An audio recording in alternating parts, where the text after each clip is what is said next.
Is it possible to have fun when looking for a job or hiring an associate? My name is Paul, Dr. Nacho Goodman, and I think that answer is yes. I have a panelist here of awesome practice owners that are looking for associates on our Dentist Job Connect platform. If you would like to find out about all of our listings, just take out your best friend, your phone, and text the word job to 215-543-6454. If you happen to be a practice owner that has too many hygienists to check, they're straining their eyes by rolling them at you, saying they're waiting for a hygiene check, just text the word hire to 215-543-6454. So before we hear about these jobs, we're going to talk to our awesome dentist panel here. They're going to share what's something fun about looking for a job when you look for a job or hiring an associate. I will start. I've hired 10 dentists in our dental practices over the years, specialists and general dentists. And one of the things that I think is fun is going to practices and seeing how other practices operate. So one of my golden nacho tips is before you take a job or hire an associate, create an observation time, not a working interview time, not a huge fan of working interviews, an observation time where you say, hey, I would love to see if this job is a fit for me. Make sure we're on the same page. I'll wear scrubs. Can I come and hang out on a Tuesday afternoon and see what the office is like? Because when you see the office during game time, you're going to see if it's a fit for you, the pace, how the dentists talk, how the patients are, how fast they do procedures. So that's my tip. I'm going to go to my friend, Dr. Nick. Dr. Nick, where are you sitting today? What part of Earth are you on? Yeah, in Anacortes, Washington. We're just north of Seattle, and beautiful sunshine today. Awesome. And you've been a dentist for how many years? 11 years. 11 years, awesome. So you're medium-age dentist like me. I'm 20 years. The medium-age category, 10 to 25 years. Short, that stands for mad, because it can be awesome, but also maddening to be a dentist. Tell us about something fun in the job search or hiring associate process. What's something that you think might be fun? Yeah, meeting new people, definitely. That's a tricky thing these days, but getting together in a group, but an opportunity to just meet somebody and get to know a little bit more about them. It's a great opportunity to meet another dentist that way. Believe it or not, dentists are people too. We don't sleep in our operatories. Like we thought our teachers slept in the back of the classroom all the time. And sometimes people open up with, I just want to let you know, Paul, I hate the dentist. And I say, I just want to let you know, could have kept that in your head, didn't have to say it out loud. So Dr. Nick, tell us your position. Is it full-time or part-time? Either one, primarily full-time though is what we're looking for. So you're in the state of Washington, you're looking for full-time. If someone wanted to reach out to you right now and find out more about your position, connect with you, schedule that observation, how would they do that? Email for sure. So email, okay. My email address right there. Nick@anacordisdentist.com. Awesome. You can still text job, like I said, to 215-543-6454. But if you're in the state of Washington or your friends there, reach out to Dr. Nick. So Dr. Nick, hang around. We'll come back around to you. But I want to go to Dr. Joseph next. Dr. Joseph, how many years have you been a dentist? I got you by one. I've been 21 years. 21 years. We're in the same category. And where are you here on Earth today? We're in southern New Hampshire. Southern New Hampshire. So you had to look for a job at some point. What was one of the fun parts, or what was something you learned in a positive way through your job finding search when that happened to you? Well, back when I was looking for a job many, many years ago, it was interesting to see the different practices and how they operate. And I wasn't expecting that. Right. When back then I worked my first jobs at dental school, I worked for two different dentists. Both were the same age, both were in the same area. And I was 2 days one way, 2 days the other one. And they ran the businesses so differently. Their patients were different. I was the same person in each one, but one was a better fit. For sure. So it was interesting to find that fit and learn about yourself when learning about other people. My amazing friend got me this mug, which I love, which says, be kind, be bold, be you. And being you is part of it, because it doesn't mean that if you're not the right fit for a job, it's a bad job or a bad practice or vice versa. It just has to do with the environment where you walk into work. So I think that's such a key point. Thanks for sharing that. Now tell us about your job. Is it full-time or part-time?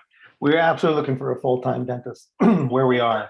Full-time associate. Now, if someone was going to reach out to you right now, and you could just say it if you don't have a sign, no problem. How could they do that? I followed suit. Nice. Awesome. I like that. Dr. Joe at dovetaildental.com. Nice. So you're in southern New Hampshire, and you said you're about an hour from Boston, right? We're absolutely an hour from Boston. Just this week, I worked the full day until 5, but still made it to the Yankees-Red Sox game. Nice. I like it. I'm a big fan of the show Scrubs. I don't know if you guys saw that show back in the day with Jack Braff and Donald Faison, and he always said geography was my weakness. It's one of my weaknesses. So I just want to ask you, if I was to apply for your job and I wanted it, where would be a good place to live? Would it be in Boston, around New Hampshire? Just totally curious. Well, so here again, learning about yourself is a good thing. I would say you'd want to live in New Hampshire. That's going to be the best spot for you, not only from a geographic location, because you have easy access to Boston. You're only 45 minutes from the ocean. You're an hour from the lakes region and the mountains, but it's also tax-free state. Oh, So nice. Look at that. don't live in Mass. Live in New Hampshire.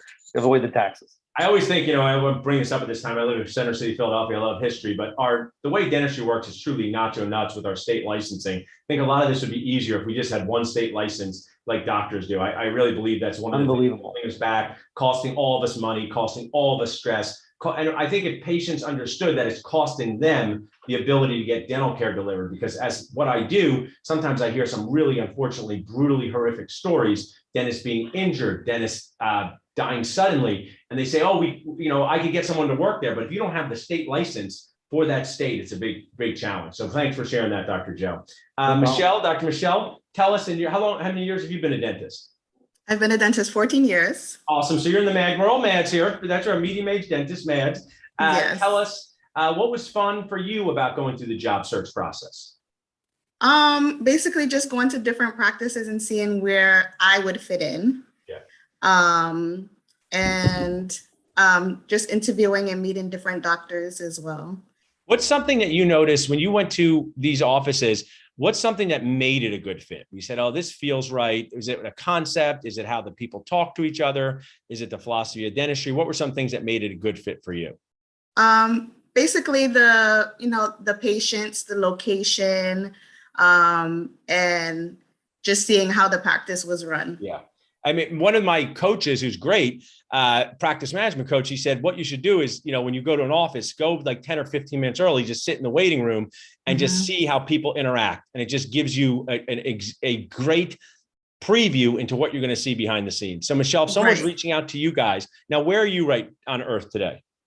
So we're located in the Lower Mills part of Dorchester. It's on the outskirts of Dorchester, right on the border of Dorchester, Milton, Mattapan. So we have a community of patients right in that location. Yes. And are you looking for a full-time or part-time associate? I'm looking for a part-time, hopefully to transition into full-time. Awesome. And how could someone reach out to you if they want to learn more about your position, Dr. Michelle? I wrote down my email. Nice. We're all signed up here. I like it. Pull it back just a little bit. Cummings at Cummings Family Dentistry. Family Dental. Yes. That's awesome. Well, also I'm going to share now, anyone who's watching, if you need to have someone help you in your practice, text hire to 215-543-6454. If you're looking to hire an associate, if you're looking to find a job and see all of our positions, text job to this number. Now, before we wrap up, I want to go around again and focus on this question. The what part of the associate job? So I just hired an associate. I'll go first. So I said there's 5 questions. Why are you looking for an associate? What procedures are they going to do? How are they going to be compensated? Where's the position and what fun things are there to do in the area? Today, I want to focus on the what. What are you going to do? So we hired our associate to replace the associate who moved to San Francisco. I authentically shared the what for her was going to be basic restorative dentistry, fillings and crowns, restoring some implants. In this position for us, our associate was going to do about 25% hygiene. So I said, it's not going to be molar root canals. It's not going to be surgical extractions. It's not going to be sleep apnea appliances. We have a multi-specialty dental office. Our associates get a really great opportunity to learn from advanced dentists, but it's not one where they're going to be doing their own endo. That was a great fit for her. What was a great fit for her. Nick, tell me about your what. If I'm going to work in your office, Anacortes Dental, and say, what am I going to be doing most of the time? Actually, what you just outlined is almost exactly what we're looking at. I do advanced implant related procedures. My wife is a dentist. She does orthodontics. So that mentorship is definitely available and it's in our office. But just to hit the ground running and make sure that you feel good about what you're doing, exactly what you just said. Awesome. Thanks, Nick. That's great. And it's always about the right fit for you. Doing too much too soon can be a challenge for everyone in the office, the patients, the associate dentist. Get your whole career to do advanced procedures. Developing relationships to me is so important up front. Dr. Joe, how about you? So we're a general practice that does a lot of different things in there, and we refer out the things that we don't feel competent enough to do that we want, wisdom teeth extractions, Gotcha. molar root canals, things like that. Now for the associate, if they're competent in a procedure, I'm all for it. And if Gotcha. they're not, we're happy to help them learn newer procedures to get them to move along with implant placement. If they haven't done Invisalign, things along those lines, hybrid implant dentures. Oh, We do a lot of those things. So we'll help those. We'll mentor. Me and my partner, Dr. Sennett, are both 20 years out and have awesome. a lot of experience in doing that. But there is, I will say, a boatload of patience for them, so you don't have to feel rushed to create work. Or Gotcha. maybe I should do bigger That's- things. There's going to be work from day one. That's great. And I mean, that process, doesn't mean if you don't do something now, you're not going to do it ever. It's just finding out the right way. I think one of the hard things for dental students and residents to understand, and was for me, was just the environment and patient expectations in private practice are so different than schools and learning environments. And I just think that transition, you want to do procedures that you're comfortable and competent with first, and then grow from there. Great one, Dr. Joe. Exactly. Dr. Michelle, how about you? So we are also a general practice, and we do a variety of procedures there as well, from fillings to crowns to dentures, extractions, implant restoration. So whatever the associate will feel comfortable doing, I'm all for it as well. Awesome. Yeah, so we have a patient base where they'll be able to get experience in all procedures. And if they don't feel comfortable, I will do it, or we can refer it out. So I'm open to it. You guys also did me a favor there. You didn't say the thing that I don't like with general dentists say, that they're going to do bread and butter dentistry, because who eats bread and butter anymore? Is it my cheat day that I'm eating it? Kale and quinoa dentistry should be replacing that. Bread and butter was for my grandma. We always had bread and butter on the table. So but in all seriousness, you guys represent general dentistry in its scope with the ability to do more. So I truly appreciate you guys sharing. If you want to find out about any of these jobs, text job to 215-543-6454. So I'm going to wrap up in a minute, but with this, I'm going to say is I want to kindly annoy you. People call me a kind annoyer. Sometimes my wife just calls me regular annoyer.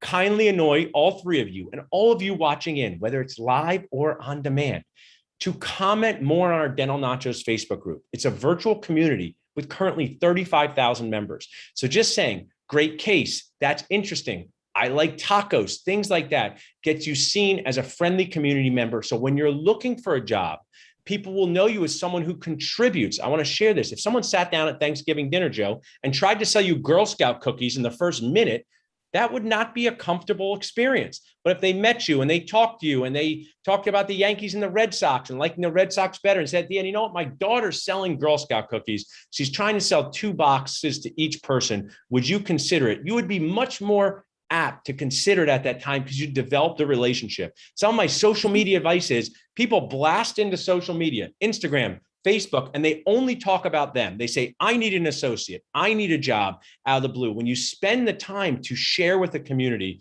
they're going to support you. So that is my message to you guys. Thanks so much for being here today. Thank you. Thank you.